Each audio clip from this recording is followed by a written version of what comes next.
Well, the South African Local Government Association will be holding its quinquennial conference from this morning. It is the largest and most inclusive gathering of local government leaders, comprising, among others, mayors, municipal managers, senior officials, and councillors from across the country's 257 municipalities. So the theme this year and the focus is consolidating the role of local government in rebuilding local communities to meet their social, economic, and material needs. The conference provides a platform to unpack the state of local governance in South Africa. Let's cross over to Sakina Kamwendo. SK is in Cape Town and she will be covering this conference for us this morning. SK, good morning to you. Well, good morning, Leanne, and welcome everybody to Cape Town. It's an overcast, rainy Cape Town, unlike the past couple of weeks. I don't know if we brought that weather, but it is a welcome relief, I would imagine.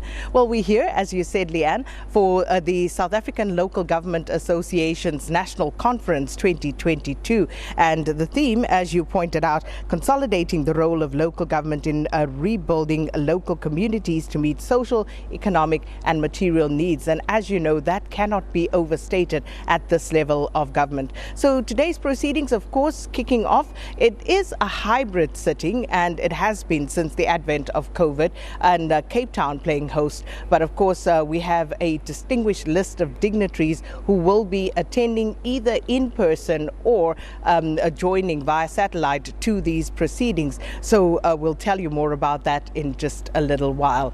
And with me right now to help us discuss and get a sense of what the conference will entail today, and this runs until Friday, I have with us the CEO of SALGA, Mr. Xolile George, and also joining us is Councillor Bheki Stofile, and he's a member of the SALGA National Executive and also the chairperson of the Welfare and Empowerment Governance Intergovernmental Relations Working Group at SALGA. Gentlemen, good morning. Thanks so much for joining us. And of course, Mr. George, it is so good to be back to some sort of, normal setup, the way things were before COVID. But as SALGA, ready and raring to get through this one? Good morning, Sakina, and good morning to all the SABC 2 viewers. Indeed, as SALGA, we are quite excited today. Not only because we are hosting the first conference after the recent local government election, but we are rallied around a theme that is very critical at this moment. Local government has just finished 25 years.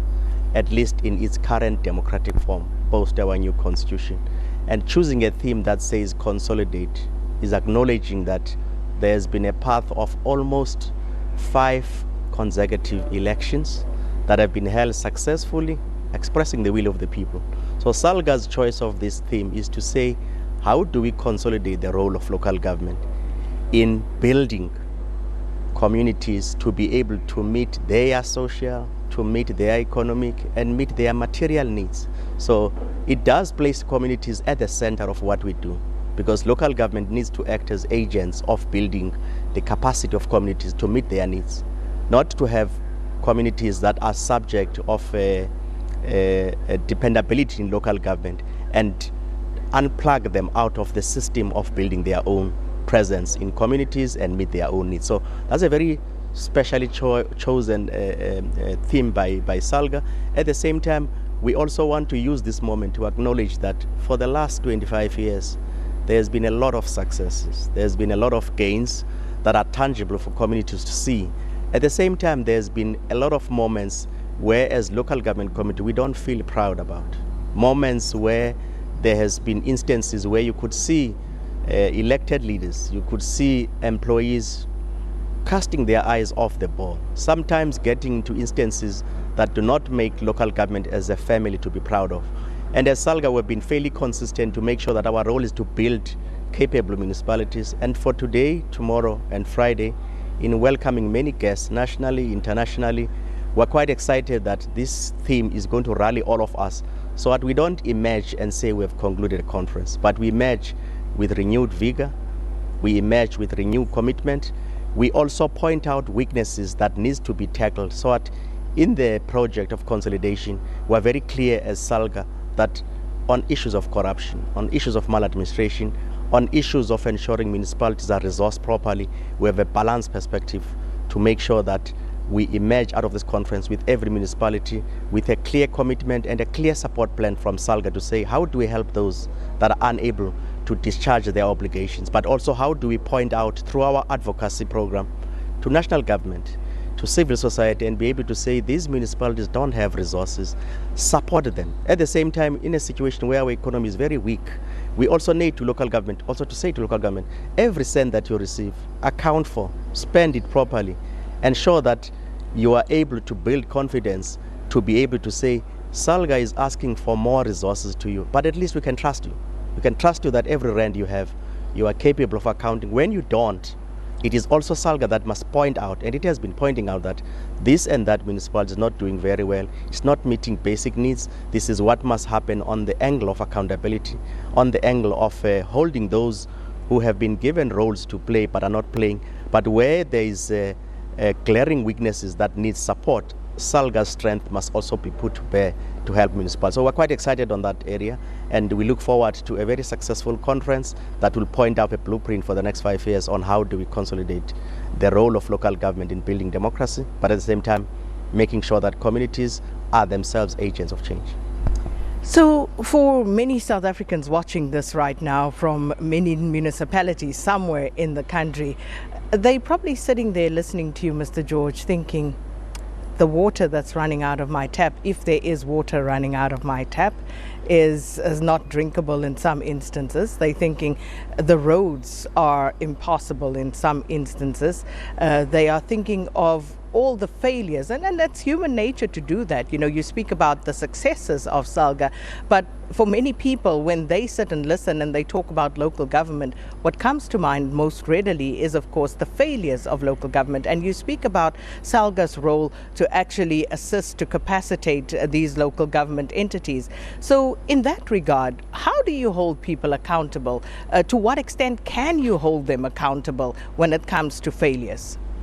Well, Sakina, SALGA has been very clear and consistent, at least at the level of policy statement, to be able to say what is the stance of organized local government, all municipalities in the country, to fight maladministration, to fight instances where there's glaring weaknesses like incompetence or failure of locally elected leaders to place the interest of people first. SALGA has been very consistent outside the most recent commitment of the last 6 years in 2014, where municipalities all made a pledge to fight all the ills of maladministration, ills of corruption, and abuse of resources at municipalities. And based on those areas, there is now a clear consequence and accountability framework of SALGA. And based on that consequence and accountability framework, SALGA was also central to ensure that the Auditor General must be given more powers to deal with issues what we call material irregularity.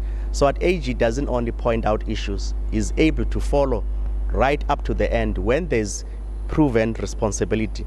Those who must be held accountable are held accountable. SALGA also, in terms of improving the image of local government, recently took a decision last year at the level of National Executive Committee, right up to the level of members' assembly, the full gathering of local government, to say when there's instances where people are facing accusations that are fairly serious to attach reputational risk to the municipality, but also to the family of local government, those leaders must step aside, officials must be held accountable, and we can point out statistics of how many officials have been dealt with on those areas. That's one part of accountability. The second part, yes, there will be sewer running down the street in many instances, not because the municipality has been glaring in its responsibilities. On the one hand, there will be municipalities whose infrastructure resources has just caved in, precisely because it has not been maintained properly. What's the reason? Lack of a failure to maintain municipal infrastructure. You can attach that responsibility directly to local leaders. There is also areas where the infrastructure would just collapse, precisely because of urbanization, of growth in many areas, that the people who are plugged in are more than the capacity of municipality, and it requires massive resources. So we've been saying as SALGA, there's a lot of investment that needs to be done to rebuild infrastructure, to make sure that when you have got sewer bursts, when you have got water that is running on the street, issues of maintenance must be dealt with. But in instances where it is unjustified, there is resources, but you're not maintaining, accountability must take its route, and SALGA is very strong on advocating for that. And we have seen instances where at least political parties help us to hold leaders accountable, and we hope this time now they have also given us leaders who will be equal to the task, and as SALGA will play our role to even support them so that they understand the landscape and commit to serving the people and nothing else. So, Councillor Stofile, in terms of SALGA's role in capacitating local government and councillors at the coalface, talk to us about the sort of assistance that you do receive and what it is that you think SALGA can perhaps do better at in terms of that role. Thank you very much, Sakina, and greetings to your viewers. SALGA, over a period of time, have invested significantly on the training and capacitating us as councillors. I mean, you will know that when a board of directors has been appointed by shareholders, they had to undergo a training of the tasks that they are expected to perform. And this is what SALGA has been doing, that they have been training us through the induction as we are receiving councillors, orientating them about their responsibilities at the areas where they are deployed and the expectation thereof. And we also dealt with the issues pertaining to be portfolio-based training for a councillor who happened to be MMC Finance, for instance, to at least to know what is his or her responsibility insofar as oversight role is concerned. What I would wish us to continue with is to continue with that training. Of course, currently we've got various agreements with the institutions of higher learning in terms of upping the skills and the capacity of councillors so that they can use that capacity and skill to play the role that they're expected to play insofar as oversight is concerned. So just in terms of that, the induction, the training that you receive, once the training is done, do you feel that it is sufficient? Because very often as members of the media, we conduct interviews with members, councillors from local government, and sometimes it is shocking that things that you would expect councillors to know within the purview of their duties, they don't know. So would you be able to identify certain gaps in that training, or do you think it's just a question of more training that is required? It takes two things, Sakina. You may send me to training. I might be able to act like a sponge and absorb the information that has been given to me and be able to use that information on the working environment. So that's one part. The second part is that for now, where I am, and as far as SALGA's role is concerned, with an intervention that they've made, or SALGA have made, in training the councillors, it's one important stepping stone. However, it must be known that training is a continuous process. It's not only once-off type of intervention. And that is why, as an association, we committed ourselves to continue training, capacitating, because the environment in which we are operating is changing every day, and therefore it requires different abilities and different interventions. As for the committee that you chair, with the advent of COVID, of course, there's so much more required, even at local government level, to try and assist communities to actually get through this very tough period. Unfortunately, we've seen a slump in economic growth, not just in South Africa, the world over, but it is, of course, at local government level where this is felt most acutely. If people don't have jobs, they cannot pay for services. It just exacerbates what was already problematic beforehand. So how have you dealt with this at local government level? I think the first thing, part of our mandate as an association, is to lobby, advocate, and represent the sector. Having realized that the country as a whole is facing this difficulty, we have then interacted with the various levels of government and to find assistance, because the framework of operations in South Africa is through cooperative governance. So there is a role that is supposed to be played by other spheres of government in helping the communities. So the issues that you're talking about, ultimately, the most disastrous situation faced by communities, it's at the local government space. And then that is why in our interaction, we have managed to solicit a better agreement insofar as focusing, insofar as investment, if you want to call it, in the communities. But Sakina, this issue it's more also about a better ability to work together as government, because my understanding is that local government alone, and I think the drafters of the constitution were very spot on, that local government cannot succeed alone. It can only succeed working collaboratively and working together with other spheres of government to focus to the challenges that communities are facing. And of course, we'll extrapolate that more over the next 3 days. But we have a minute left, Mr. George, and just to talk quickly about the distinguished list of guests that would be making an appearance here at the SALGA 2022 conference. Today, second at 2 o'clock, that's the official opening ceremony of the conference. This conference is over 3 days. We're excited that the conference will be honored with the with the presence of His Excellency, the President of the Republic, and also an array of ministers will be present here, members of the National Legislature, our Parliament, various provincial legislatures, and MECs across provinces. We have a presence of members of partners of SALGA in SADC, Southern Africa region in Africa, as well as the continent itself, plus a number of international guests that are associates and partners of SALGA, because SALGA is a globally footprinted organization in terms of its relation and also serving in many structures that serve local government right up to the United Nations. So it's a very big acknowledgement, endorsement that many of these partners in the IGR family, in the civil society, will be honoring us today and focusing on about a number of commissions that would help us to tackle a number of issues from finances, governance, and all of those areas. And we are hopeful that we will emerge with a very successful conference.